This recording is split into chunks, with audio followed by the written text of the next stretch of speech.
নবীজি সাল্লাল্লাহু আলাইহি ওয়াসাল্লাম বলেন, মান সাল্লা আলাইয়া সালাতান ওয়াহিদাতান সাল্লাল্লাহু আলাইহি 10 সালাওয়াত ওয়া হুত্তাত আনহু 10 খতিয়াত ওয়া রুফিআত লাহু 10 দারাজাত।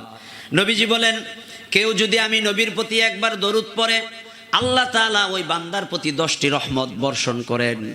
আল্লাহ তাআলা তার 10টি গুনাহ মাফ করে দেন এবং 10টি মর্যাদা আল্লাহ তার বাড়ায়া দেন। সুবহানাল্লাহ। নবীর প্রতি একবার দরুদ পড়লে কি ফজিলত?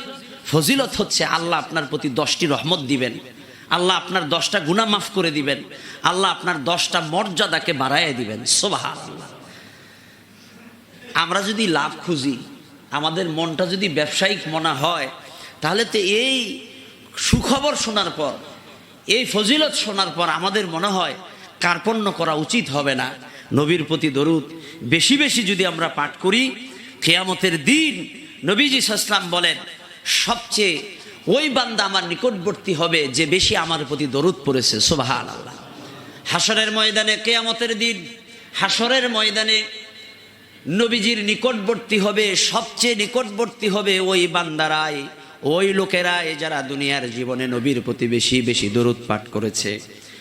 হাদিস শরীফের মধ্যে আসছে, তিরমিজির বর্ণনায় হযরত ইবনে মাসউদ রাদিয়াল্লাহু তাআলা আনহু বলেন, আউলান নাসি বি ইয়াউমাল কিয়ামাতি আকসারুহুম আলাইয়া সালাত। কিয়ামতের দিন সবচেয়ে বেশি নিকটবর্তী হবে ওই লোক যে ব্যক্তি দুনিয়ার জীবনে আমার প্রতি বেশি বেশি দরুদ পাঠ করেছে। সুবহানাল্লাহ। কিয়ামতের দিন সবচেয়ে নিকটবর্তী হবে ওই বান্দা যে বান্দা দুনিয়ার জীবনে নবীর প্রতি বেশি দরুদ পড়েছে। সুবহানাল্লাহ। তো প্রিয় ভাইয়েরা আমার, দোয়া কবুলের শর্ত হিসাবেও এসেছে, আবু দাউদের বর্ণনায় এসেছে, রাসূল করিম সাল্লাল্লাহু আলাইহি ওয়াসাল্লামের জামানায় এক লোক মসজিদে নববীতে এসে নামাজ শেষ করে আল্লাহর কাছে হাত তুলে দোয়া করছেন, আল্লাহুম্মা আতিনি কাজা কাজা কাজা, আল্লাহ আমার এটা লাগবে, এটা লাগবে, এটা লাগবে, আল্লাহ আপনি আমাকে এইটা দেন, এইটা দেন, এইটা দেন। নবী সাল্লাল্লাহু আলাইহি ওয়াসাল্লাম পাশ থেকে বসে বসে শুনতেছেন যে লোকটা আল্লাহর কাছে চাচ্ছে, ভালো কথা। আল্লাহর কাছে চাওয়া খারাপ না ভালো? ভালো। আল্লাহর কাছে দোয়া করছে, আল্লাহর কাছে চাচ্ছে, আল্লাহ আমার এটা লাগবে, এটা লাগবে, এটা লাগবে। উম্মতের যখন যা প্রয়োজন, বান্দার যখন যা প্রয়োজন, বান্দা কার কাছে চাইবে?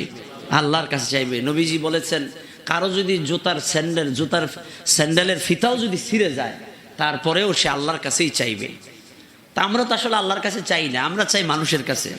আমরা কত মানুষের কাছে যে হাত বাড়াই, যেখানে চাওয়া দরকার আমরা সেখানে চাই না। একবার সম্রাট আকবর তিনি বসে আছেন, একজন ভিক্ষুক এসে দেখেন যে উনি তো আল্লাহর কাছে দোয়া করতেছেন। তো ভিক্ষুক চিন্তা করলেন, তা আমি যার কাছে আইসি চাইতে, যে বাদশার কাছে, ওই বাদশাই তো আবার আরেকজনের কাছে চায়, তাহলে আমি হের কাছে চাইবো কেন? উনি যার কাছে চায় আমিও তার কাছে চাইবো। সুবহানাল্লাহ বলেন। তাহলে আমাদের চাইতে হবে কার কাছে? আল্লাহর কাছে। তো সাহাবী মসজিদে নববীতে বসে আল্লাহুম্মা আতিনি কাজা কাজা কাজা, আল্লাহ আমার এটা লাগবে, এটা লাগবে, এটা লাগবে, অনেক কিছু লাগবে। নবীজি সাল্লাল্লাহু আলাইহি সাল্লাম সাহাবীকে ডাকলেন, এই সাহাবী দিকে আসো, তুমি যেভাবে দোয়া করছো এইভাবে তো দোয়া কবুল হয় না। তুমি যেভাবে চাইতেছো এই চাওয়াতে তুমি আল্লাহর কাছ থেকে কিছুই পাইবা না। তুমি তো খুব বেশি তাড়াহুড়া করে ফেলছো। তুমি যদি আল্লাহর কাছে কিছু চাও এবং তুমি যদি আল্লাহর কাছ থেকে কিছু পেতে চাও, তাহলে তোমাকে যে শর্তটা মানতে হবে তা হলো, প্রথমে তুমি আল্লাহর প্রশংসা করো, তারপর আমি নবীর প্রতি দরুদ পড়ো, তারপর তুমি যা আল্লাহর কাছে চাইবা আল্লাহ তোমাকে তাই দিয়ে দিবেন। সুবহানাল্লাহ। একবার এরকম মসজিদে নববীতে একজন সাহাবী তিনি আল্লাহর প্রশংসা আদায় করে নবীর প্রতি দরুদ পড়ে তিনি দোয়া করছেন, অনেক কিছু চাইতেছেন। নবীজি বলেন, আরো চাও, আরো চাও, আরো চাও, তুমি সব পেয়ে যাবা। সুবহানাল্লাহ বলেন। তার মানে হলো, আপনি আপনার কোনো কিছুর প্রয়োজন আছে, আপনার কোনো কিছু লাগবে, আপনি কোনো কিছু চান আল্লাহর কাছ থেকে, আপনি প্রথমে আল্লাহর প্রশংসা করেন। আল্লাহর প্রশংসা কি? আল্লাহ তুমি সবচেয়ে বড়, তুমি সবচেয়ে মহান, তুমি ক্ষমাশীল, তোমার কত সুন্দর সুন্দর নাম, রহমান, রহিম, গফফার, সালাম, কুদ্দুস, জব্বার। আপনি এই নামগুলো বলেন, কারণ আল্লাহর এই যে সিফাতি 99টা নাম, এই নামের মধ্যে আল্লাহর প্রশংসা আছে কি নাই? আপনি এটা পড়েন, আপনি সূরা ফাতিহা থেকে তেলাওয়াত করেন, আলহামদুলিল্লাহি রাব্বিল আলামিন, সমস্ত প্রশংসা সেই মহান রবের জন্য যিনি সমগ্র বিশ্বজাহানের প্রতিপালক। আর রহমানির রহিম, যিনি পরম করুণাময় দয়ালু, মালিক ইয়াউমিদ্দিন, যিনি বিচার দিবসের মালিক। আপনি এইভাবে আল্লাহর প্রশংসা করেন, তারপরে নবীর প্রতি দরুদ পড়েন। দরুদ পড়ে আপনার মনে যা চায় আপনি আল্লাহর কাছে চান, আল্লাহ আমার তো এটা লাগবে, আল্লাহ আমার এটার তো প্রয়োজন, আল্লাহ এটা না হলে তো হয়ই না। আপনি এইভাবে আল্লাহর কাছে চান, নবীজি বলেন আপনার যত আবেদন আছে সব মঞ্জুর হয়ে যাবে। সুবহানাল্লাহ। কত মানুষ আল্লাহর ঘর ধরে যায় কান্নাকাটি করে আসে, মেয়ের পর মেয়ে, মেয়ের পর মেয়ে, ছেলে হয়ই না। এরকম আছে হুজুর, এরকম কোনো তদবির আছে কিনা দেন তো। মেয়ে তো 4টে হয়েছে, এখন তো ছেলে দরকার। চাইলাম যে এবার মনে হয় ছেলে হবে, হয়ে গেল 5টা মেয়ে। মেয়ে হওয়া খারাপ এটা না, কিন্তু তার মনের ইচ্ছা যে একটা যদি ছেলে হইতো। কাবা শরীফ যেয়ে দোয়া করে আসছে, কাবা ঘর ধরে দোয়া করছে, তারপরে তার দোয়া কবুল হয় নাই। তো শর্ত যেটা দোয়া কবুলের জন্য, সেইটা পালন না করে আপনি কাবা ঘরের দরজা ধরেও যদি দোয়া করেন, দোয়া কবুল হবে? হবে না। দোয়া কবুলের শর্ত নবীজি জানিয়ে দিয়েছেন, তুমি আল্লাহর প্রশংসা করবে, নবীর প্রতি দরুদ পড়বে, তারপর আল্লাহর কাছে চাইবে, দিবে কে? আল্লাহ। আল্লাহ দান করবেন ইনশাআল্লাহ। প্রিয় ভাইয়ের আমার, তাহলে আমরা বুঝতে পারলাম দোয়া কবুলের জন্য শর্ত হলো নবীর প্রতি দরুদ পড়তে হবে, আল্লাহর প্রশংসা আদায় করতে হবে। জুমার দিন অধিক পরিমাণে দরুদ শরীফ পড়ার জন্য আল্লাহ রাসূল আদেশ করেছেন। নবীজি সাল্লাল্লাহু আলাইহি ওয়াসাল্লাম বলেন, ইন্না মিন আফদালি আইয়ামিকুম ইয়াউমাল জুমআহ ফিহি খুলিকা আদম ওয়া ফিহি কুবিদা ওয়া ফিহি নাফখা ওয়া ফিহি সাকা। নবীজি বলেন, তোমাদের কাছে দিনসমূহের মধ্যে সর্বশ্রেষ্ঠ দিন হলো জুমার দিন। সুবহানাল্লাহ। কেননা এই জুমার দিন, এই দিনে বাবা আদম আলাইহিস সালামকে সৃষ্টি করা হয়েছে, এই দিনে আল্লাহ তাআলা তাকে উঠিয়ে নিয়েছেন, এই দিনেই সিংহায় ফুৎকার দেওয়া হবে এবং এই দিনেই মহাপ্রলয় হয়ে পৃথিবী ধ্বংস হয়ে যাবে। নবীজি সাল্লাল্লাহু আলাইহি সাল্লাম এই জুমার দিনের ফজিলত বর্ণনা করছেন। নবীজি এবার বলছেন, ফাকফিরু আলাইয়া মিনাস সালাত ফাইন্না সালাতাকুম মা'রুদাতুন আলাইহি।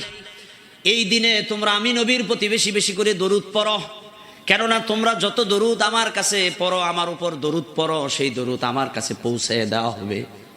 তোমরা আমার প্রতি বেশি বেশি করে এই দিনে দরুদ পড়ো, তোমাদের দরুদ আমার কাছে পৌঁছানো হবে, আমার কাছে পৌঁছানো হয় এবং আমার কাছে পৌঁছানো হবে। আল্লাহ রাসূলের সাহাবারা জিজ্ঞেস করলেন, ইয়া রাসূলুল্লাহ কাইফা তুরাদু সালাতুনা আলাইকা ওয়া কদ আরামতা। নবী হে, আপনি যখন মারা যাবেন, মারা যাওয়ার পরে আপনাকে যখন কবরস্থ করা হবে, আপনি যখন মাটির সাথে মিশে যাবেন, আপনি যখন মারা যাবেন, মারা যাওয়ার পরে আপনি কিভাবে সেই দরুদ আপনার কাছে পেশ করা হবে, আপনি কিভাবে সেই দরুদ আপনি পাবেন? নবীজি সাল্লাল্লাহু আলাইহি সাল্লাম জানিয়ে দিলেন, ক্বালা ইন্নাল্লাহা আযজা ওয়া জাল্লা কদ হাররামা আলাল আরদি আন তাকুলা আজসাদাল আম্বিয়া। আল্লাহ তাআলা সকল আম্বিয়া কেরামদের শরীরকে হারাম করে দিয়েছেন মাটির জন্য ভক্ষণ করা। মাটির ভক্ষণ করা নবীদের শরীর, এটা আল্লাহ হারাম করে দিয়েছেন। সুবহানাল্লাহ। নবীদের শরীর মাটি ভক্ষণ করতে পারে না, তারা কবর জগতে জীবিত। সুবহানাল্লাহ। আর একটু জোরে বলেন না সুবহানাল্লাহ। হাদিস শরীফের মধ্যে আসছে, হযরত আনাস রাদিয়াল্লাহু তাআলা আনহু থেকে বর্ণিত হাদিস, আল আম্বিয়া ও আহিয়া ফি কুবুরিহিম ইউসাল্লুন। নবীরা তাদের কবরে জীবিত, তারা কবর জগতে নামাজ পড়ছেন। সুবহানাল্লাহ। কবর জগতে নবীরা জীবিত। আল্লাহু আকবার। কবর জগতে নবীরা জীবিত, তারা কবরে নামাজ পড়েন।